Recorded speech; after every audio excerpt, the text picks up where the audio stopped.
বিষ্ণু ইসলামের প্রিয়তমা স্ত্রী আম্মাজান আয়েশা রাদিয়াল্লাহু তাআলা আনহা, আমাদের প্রিয় আম্মাজান। উনি বিষ্ণু ইসলামের আরেক স্ত্রী, ওনার নাম হচ্ছে সাফিয়া, উনিও আমাদের আম্মাজান। ওনার ব্যাপারে একটা কথা বলতে যে একটা কথা বলেছিলেন, রাসূল সাল্লাল্লাহু আলাইহি ওয়াসাল্লাম এটা পছন্দ করেননি। উনি বললেন যে আপনার স্ত্রী এমন এমন, সরাসরি বলেন না, ইঙ্গিত দিয়ে। নারীদের মধ্যে মানবিক কারণে জেলাসি একটু থাকে, এটা স্বাভাবিক, এটা থেকে নবীর স্ত্রীরাও মুক্ত ছিলেন না, এটা থাকবে। তো তিনি বলেছিলেন যে আপনার অমুক স্ত্রী সফিয়া তো এমন এমন, এটা দিয়ে বুঝিয়েছিলেন একটু স্থূলাকৃতির, একটু মোটা ছিলেন, উনি খাটো ছিলেন। ইঙ্গিত করে যখন রাসূল সাল্লাল্লাহু আলাইহি ওয়াসাল্লামকে এটা বললেন, রাসূল সাল্লাল্লাহু আলাইহি ওয়াসাল্লাম এটা পছন্দ করলেন না। আল্লাহ রাসূল বললেন, আয়েশা তুমি এটা কি বললে?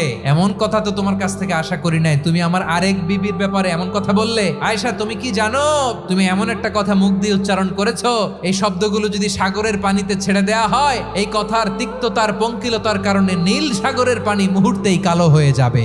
আয়েশা খবরদার, আর এরকম বলো না। রাসূল সাল্লাল্লাহু আলাইহি ওয়াসাল্লাম কখনো বডি শেমিং কে স্পেস দিতেন না, সুযোগ দিতেন না।